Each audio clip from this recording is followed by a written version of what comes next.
O presidente Donald Trump e o Prêmio Nobel da Paz. Será que o tratado de Daniel capítulo 9, verso 27 está se aproximando? Sejam todos muito bem-vindos ao nosso canal de teologia. Eu sou o pastor Moisés Campos e aqui a gente fala sobre assuntos concernentes e relevantes às Sagradas Escrituras. E no vídeo de hoje nós vamos falar de uma notícia que está rondando a internet já por vários dias. Eu vou trazer para você aqui uma posição crítica, geopolítica, trazer para você instruções, trazer a palavra de Deus, o que a Bíblia está nos mostrando, mais uma vez um sinal que a palavra de Deus está nos dando pelos fatos e os acontecimentos que estão sondando a terra. Mas a priori, a princípio, é claro, eu gostaria que, por gentileza, meu povo de Deus, povo querido, você que não se inscreveu no canal, está na hora de se inscrever. É fácil, rápido, é de graça e vai nos ajudar a alavancar este canal, a impulsioná-lo, a levar essa mensagem a mais pessoas. E é claro, sem o seu joinha, sem o seu like, esse canal ficaria fraco, né? Essa mensagem se tornaria fraca. Mas quando você deixa o seu joinha aí, você vai estar dizendo para o algoritmo do YouTube que essa mensagem é relevante, você gostou dessa mensagem e o próprio algoritmo, o próprio canal, a própria ferramenta do YouTube vai nos ajudar a levar essa mensagem a mais pessoas. Por isso, não perca tempo. Dê o seu joinha, dê o seu like. E é claro, compartilhe. É importante você compartilhar com o maior número de pessoas possível. Me ajude, nos ajude esse canal a crescer, a levar a palavra de Deus, que a palavra de Deus venha brotar nos corações. E é claro, que haja instrução, luz. O salmista disse no Salmos 119, verso 105, que lâmpada para os meus pés é a tua palavra e luz para o meu caminho. É isso que você está me ajudando a fazer. Pastor, eu não posso ir no Japão, eu não posso ir na África, eu não posso ir aí nos Estados Unidos. Ou, quem sabe, quem está aqui nos Estados Unidos não pode ir no Brasil. Se você der o seu joinha, der o seu like, compartilhar e, é claro, se inscrever, nós estaremos indo juntos às nações da terra para pregar, para falar de Jesus, tá bom? Então vamos lá. O presidente Donald Trump e o Prêmio Nobel da Paz. Essa notícia está na internet já há dias e eu quero trazer aqui esclarecimentos para você. Será que essa atitude, o que está acontecendo agora em volta do nosso presidente Donald Trump, será que esse acontecimento, esse fato é mais um desenrolar das Sagradas Escrituras, é mais uma profecia que poderia estar se desenrolando diante dos nossos olhos? A profecia lá de Daniel, capítulo 9, verso 27. E eu já quero ler esse texto bíblico para você. A Bíblia diz assim: e ele firmará um concerto com muitos por uma semana, e na metade da semana fará cessar o sacrifício e a oferta de manjares, e sobre a asa das abominações virá o Consolador, e isso até a consumação, e o que está determinado será derramado sobre o assolador. O que se ouve na mídia é que Donald Trump vai ganhar o Prêmio Nobel da Paz. No vídeo de hoje nós vamos analisar se isso vai acontecer ou como é que está essa situação. Será que estaríamos vivendo os primeiros passos para o famoso Pacto de 7 anos? Eu vou te explicar tudo detalhadamente, por isso fique comigo até o final, tá? Fique comigo para você entender qual é a nossa analogia, o nosso ponto de vista. Existe uma profecia a qual nós acabamos de ler na Bíblia para você, Daniel capítulo 9, verso 27, que descreve que esse pacto famoso, ele prepara o cenário para a manifestação do anticristo. Esse é o cenário que ninguém imaginava até então, né?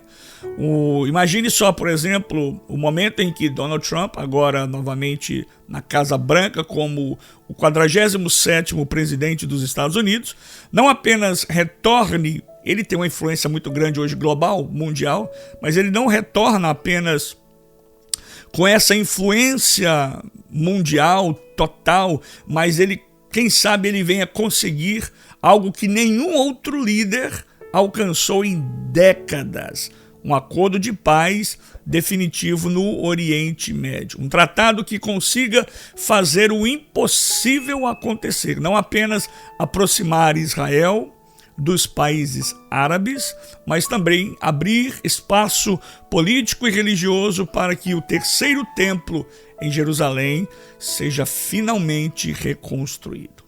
E nesse caso não é a pessoa em si, não estamos falando de um indivíduo em si, mas a posição que ele ocupa.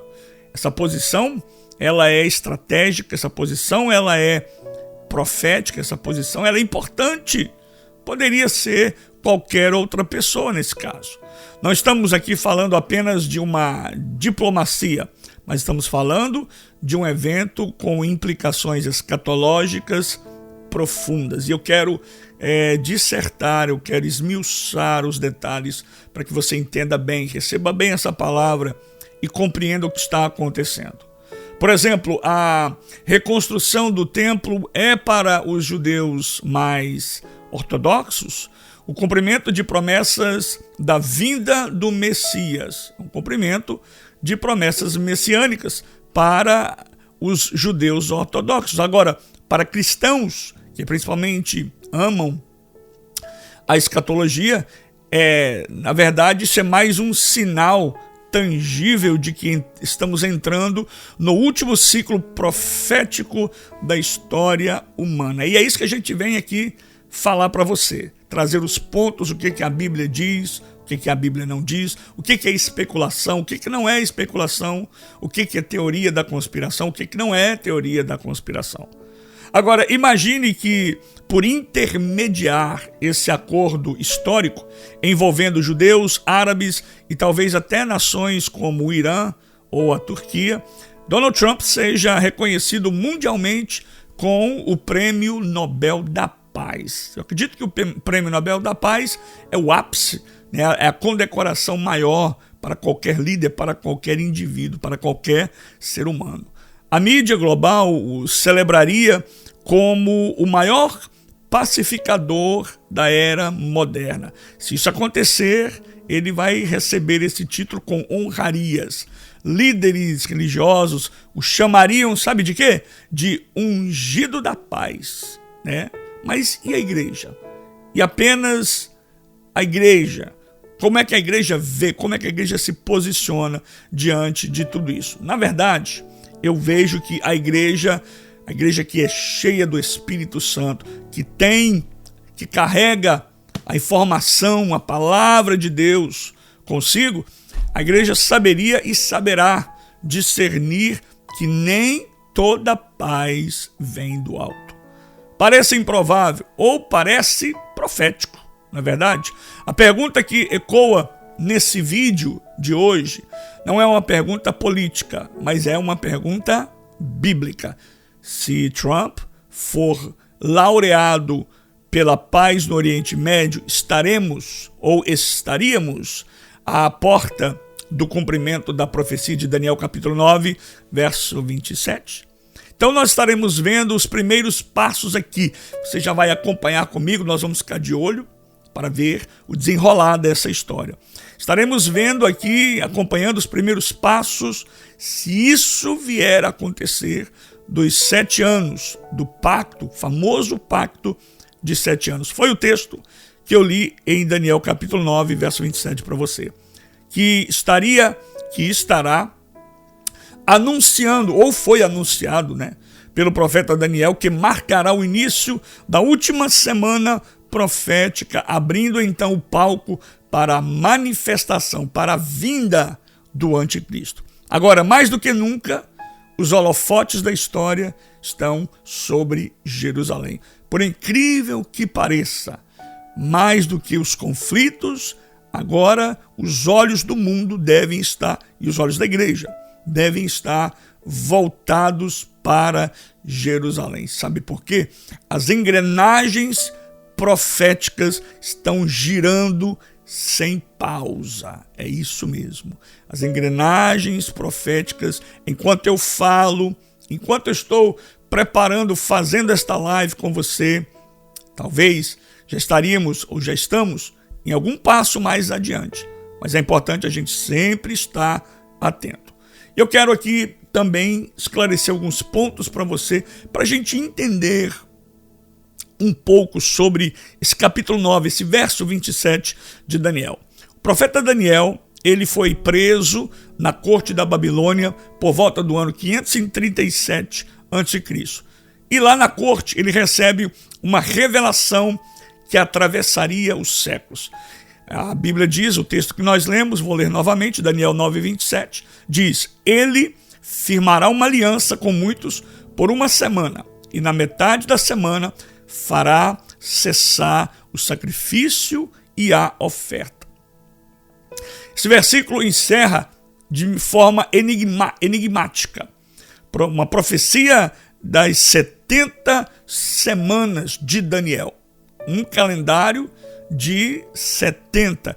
É um sétuo de anos que Deus estabeleceu para o seu povo e para a cidade de Jerusalém. A última semana, ela é composta de 7 anos. Ainda não se cumpriu esta última semana, e ela engloba um pouco de um pacto religioso, político-religioso, selado por um líder que é carismático e que promete segurança a Israel. Deixa eu abrir um parênteses aqui para falar algo para você. O que caracteriza o perfil desse líder é que ele é um líder poderoso, mas também ele é um líder carismático. Ele é benquisto, ele é aclamado, ele é ovacionado. As pessoas o amam, as pessoas o querem. Chegou o Salvador da pátria, é esse que vai resolver o problema. Então, por aí, nós começamos então a entender quem se encaixa aonde. Mas o que acontece com esse líder carismático, amado, ovacionado, querido pelo povo?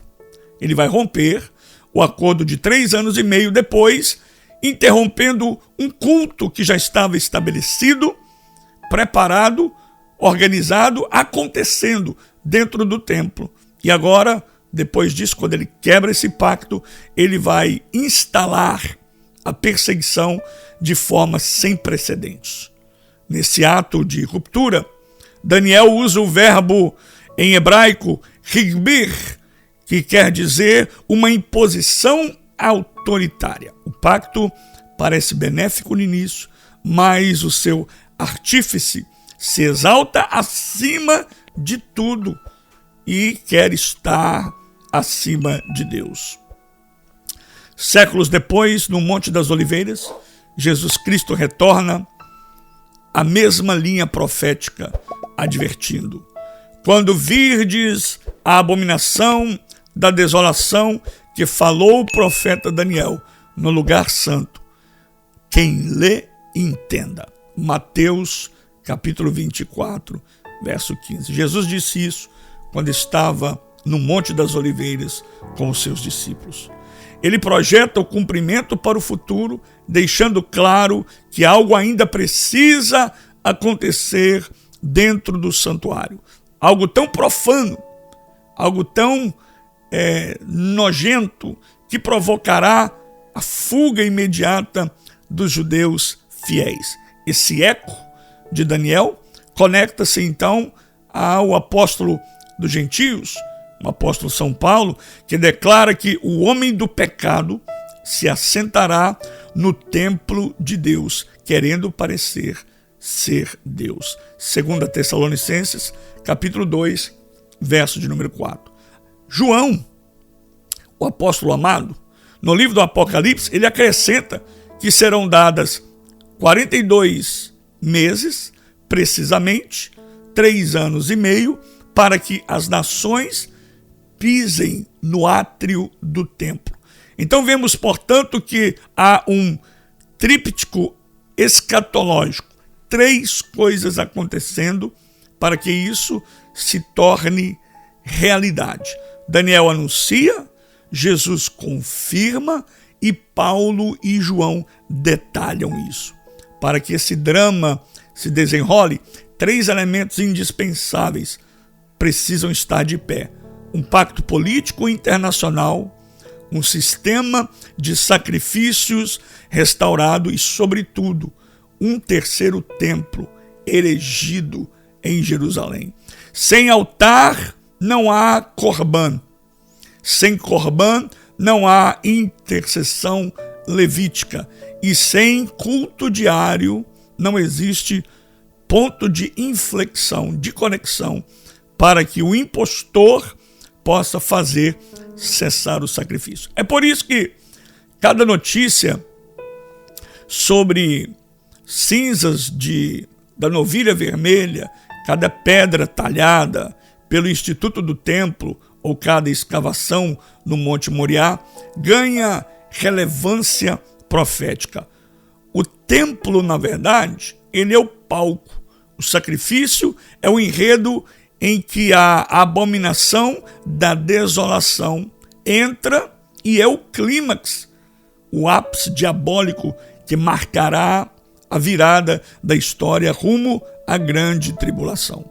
Assim, quando falamos de um eventual acordo, vamos voltar ao acordo da paz.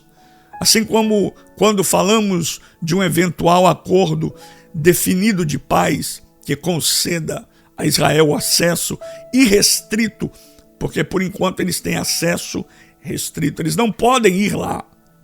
Mas durante o período do acordo de paz, eles terão acesso irrestrito ao Monte do Templo.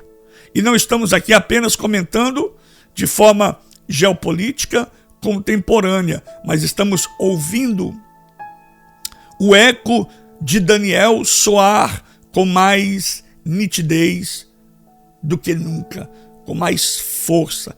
Essa voz de Daniel, essa voz profética, ela está ecoando, ela está se aproximando cada vez mais perto. Em linguagem moderna, diríamos que a assinatura de tal tratado ativaria o timer, o tempo profético dos 7 anos. Quando o tratado, a assinatura do cumprimento do tratado de paz for assinada, então o relógio começa a girar em torno da profecia de 7 anos.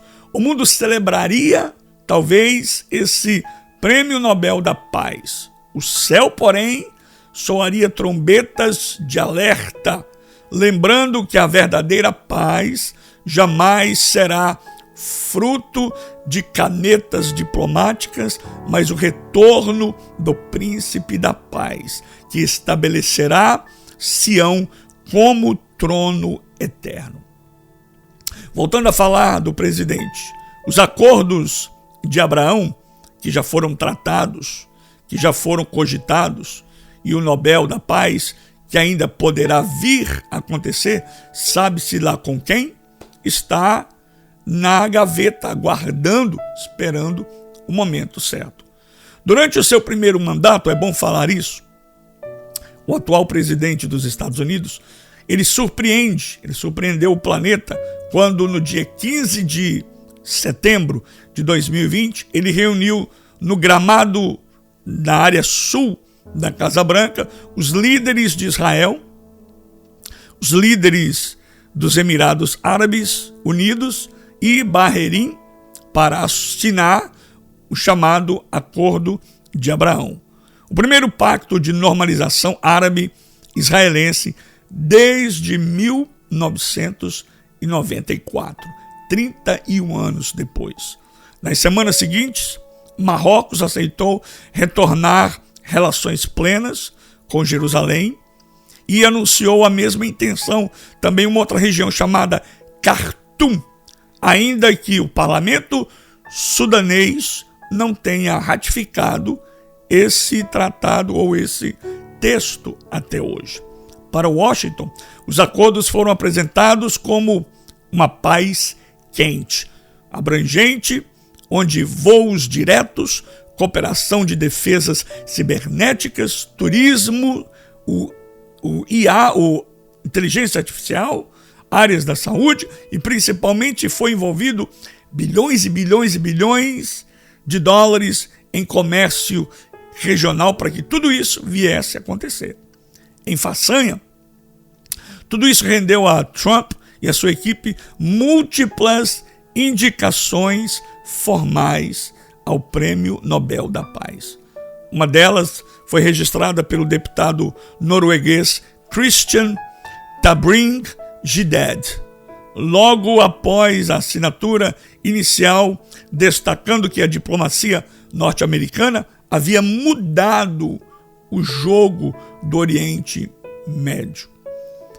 5 anos depois, Donald Trump volta ao Salão Oval da Casa Branca como o 47º presidente dos Estados Unidos, empossado no dia 20 de janeiro de 2025. O seu retorno ocorre como um capital político reforçado. Ele estreitou laços pessoais com o primeiro-ministro de Israel, Benjamin Netanyahu, mantendo diálogo privilegiado com ele, e também com o príncipe herdeiro Mohammed bin Salman, e desfruta hoje de uma grande aceitação popular em grande parte do eleitorado evangélico norte-americano, que enxerga nele como se fosse um profeta bíblico, como se fosse um Ciro moderno. Paralelamente, empresários israelenses e sauditas trabalham em fundos trilionários para um corredor técnico energético que ligaria Jeddah a Haifa, um projeto que depende de um tratado formal entre Jerusalém e Riad.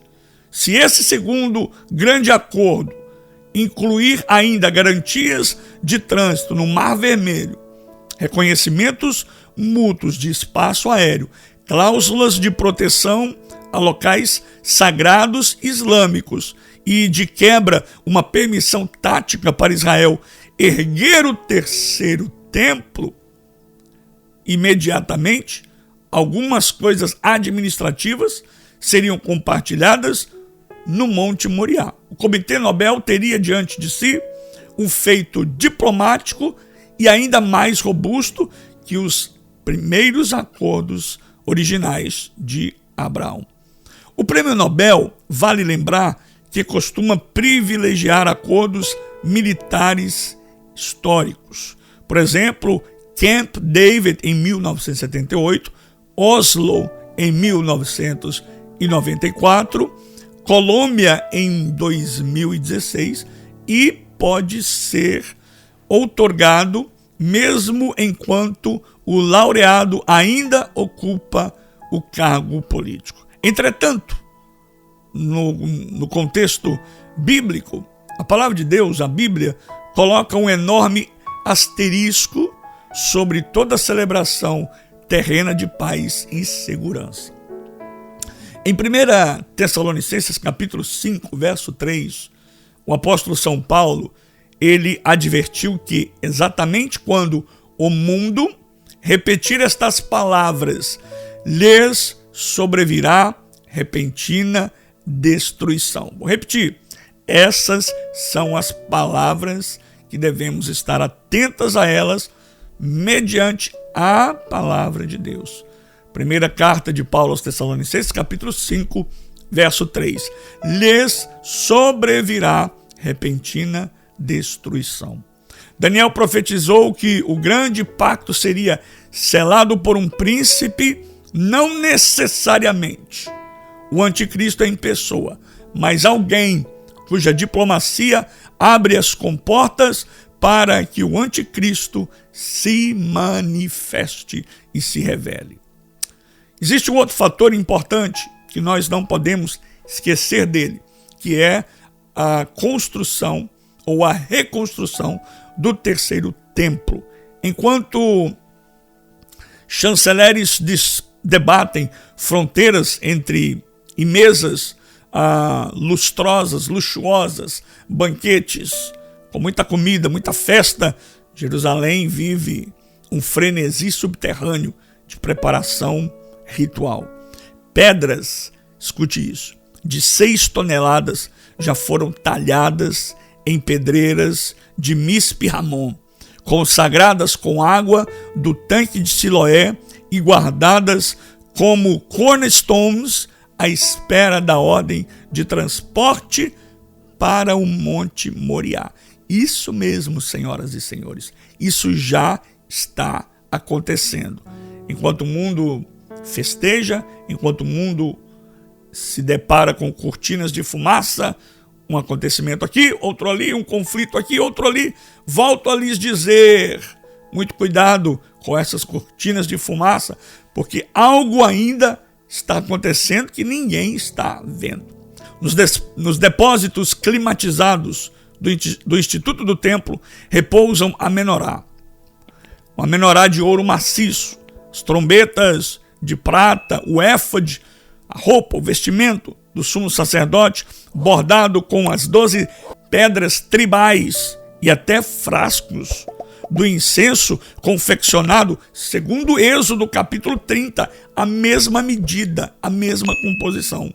Tudo testado por levitas que em fazendas escola, no Vale do Jordão, já ensaiam, já estão se preparando para sacrificar cordeiros seguindo o protocolo de Levíticos capítulo 1. Mas nenhum desses utensílios pode ser usado sem a água de purificação feita a partir das cinzas da novilha vermelha. Observe que há todo um processo para que tudo possa acontecer de fato. No entanto, estamos vendo rumores de uma preparação. Eu ouço o burburinho daquilo que está acontecendo nos corredores da história, que estão se caminhando a largos passos para que, em algum momento, pode ser hoje, pode ser amanhã, isso venha a acontecer. Desde 2022, 5 bezerras importadas do Texas crescem sob vigilância rabínica no Monte das Oliveiras. Cada pelo é examinado até com uma lupa para saber a autenticidade, para saber a qualidade, porque 2 fios brancos, apenas 2 fios brancos, basta 2 fios brancos para desqualificar essas ovelhas. Recentes inspeções apontam que 2 delas ainda permanecem kosher, adiando o sacrifício possivelmente para o ano que vem, 2026. Todo esse aparato, porém, continua refém de um fator único. Qual que é? Legitimidade. Então precisa haver a legitimidade. Agora, eu caminho para o final dizendo algo para você nessa oportunidade. E aproveitando essa oportunidade, mais uma vez, deixe aí o seu gesto generoso, clique no sininho de notificação, clique no joinha, deixe o seu joinha, deixe o seu like, compartilhe esta mensagem com o maior número de pessoas, para que pessoas possam estar informadas, inteiradas acerca desses assuntos importantes. Eu deixo uma pergunta para você: o enganador que virá, a falsa paz e a verdadeira tribulação, aonde estão elas?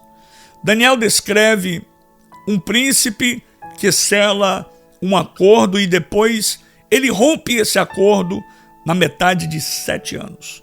Paulo revela que esse mesmo personagem, ele vai se assentar no templo de Jerusalém, querendo parecer como Deus.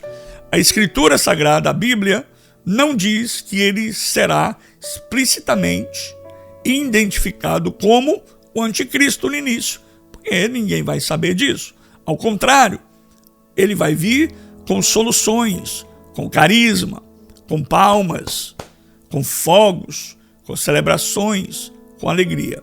O Nobel, portanto, o Prêmio Nobel, portanto, pode funcionar como selo de aprovação mundial há um processo que vem acompanhado de forma espiritual e profeticamente, e talvez um veneno disfarçado de cura. É bom ressaltar que, nesse caso, nós não estamos falando de uma pessoa, ou a pessoa que está sendo indicada para o prêmio no momento, mas a posição que esta pessoa, quem quer que ela seja, vou repetir, quem quer que essa pessoa seja, ela vai se colocar, ela vai tomar a posição para revelar, para desvendar a profecia sagrada. E aqui eu deixo um convite para você. Aqui eu deixo um convite para a igreja. Eu deixo novamente um chamado ao despertar da igreja. Um chamado a um espírito de discernimento. Um chamado para acordar desse sono que muitos estão ainda dormindo. O chamado para nós é claro. O chamado é vigiar. Jesus disse: orai e vigiai, para que não entreis em tentação. Não há espaço para idolatrar líderes, nem para decretar por conta própria quem será o anticristo, mas a responsabilidade de reconhecer esses sinais, sim, está sobre os nossos ombros. Israel, centralizada nos noticiários. Um clamor global por segurança enérgica e uma estabilidade econômica. Um crescente discurso de paz sustentável em fóruns internacionais. Vocês observem bem que de um tempo para cá, esse discurso de paz, esse clamor, esse ruído, essa voz, ela tem aumentado a cada dia que passa. Preparativos do culto levítico ressurgindo em Jerusalém. O que são os preparativos para esse culto? Esses preparativos são a restauração dos utensílios sagrados para que retornem os cultos no templo. E é interessante que o Instituto do Templo, The Temple Institute, fundado em Jerusalém em 1987, ele tem reproduzido em detalhes todos os utensílios do antigo tabernáculo e dos templos de Salomão e de Herodes. A menorá de ouro, candelabro de 7 hastes, conforme lá em Êxodo 25:31, mostra uma menorá enorme que está em uma proteção de vidro, nesse exato momento, em uma das praças em Jerusalém. Essa menorá está instalada em uma base elevada na praça chamada Urva Square, Praça da Urva, ao lado da sinagoga Urva. Fica em um ponto visível onde turistas e peregrinos caminham em direção ao muro ocidental e é mantida pelo Instituto do Templo, The Temple Institute. Essa menorá é uma réplica monumental de 45 quilos de ouro puro, exposta numa caixa de vidro ao lado do Muro das Lamentações, num bairro judeu da Cidade Velha. Ela é um ícone profético e um ícone religioso. Ela pesa 45 quilos de ouro puro. Seu valor estimado hoje é de aproximadamente 2 milhões de dólares. Sem falar na Arca da Aliança, que é um modelo também que está preparado. A mesa dos pães da proposição também já existe. Altares do incenso e do holocausto também já existe. Vestimentas sacerdotais, inclusive o éfode e o peitoral do sumo sacerdote com as 12 pedras, também já existe. Instrumentos musicais levíticos, como harpas, trombetas, tudo isso já está pronto, baseado nas instruções bíblicas, esperando apenas o local autorizado para o uso. E que local é esse? o terceiro templo que ainda não foi reconstruído. E eu concluo dizendo, o que falta entre o Nobel e a Nova Jerusalém? Não podemos negar que se o Nobel vier hoje, isso será manchete no mundo todo. Agora, se o terceiro templo começar a ser construído, isso será história. Faz parte da história, faz parte da profecia bíblica. Agora, lembre-se disso. Ambos, tudo que está acontecendo, são apenas prelúdios de algo maior. O confronto final entre a falsa paz que seduz e a paz eterna que Cristo instaurará ainda está por vir. Portanto, o meu conselho novamente nessa oportunidade, nesse vídeo, é: permaneça firme, permaneça como igreja. Lembre-se, permaneça na igreja. Não se afaste os seus pés da casa do Senhor. Permaneça na presença do Senhor e busque espírito de discernimento na mente, no coração, um fogo ardente do Espírito de Deus na sua vida, olhos fixos em Jesus e não nesses prêmios que o mundo oferece, ou o Prêmio Nobel da Paz. Eu quero que você guarde esta palavra no seu coração e eu quero que você compartilhe esta mensagem, porque a mensagem de hoje é muito importante. Talvez eu estou falando aqui algo novo, já aconteceu ali na frente, mas nós voltaremos para dizer para você, para deixar você informado. Mas enquanto Jesus não volta, vamos clamar: Maranata, Maranata, ora vem, Senhor Jesus. Shehye lehayon tov, nitrae shavu haba, lehitraot, shelohim ivare otra. Que Deus abençoe a sua vida.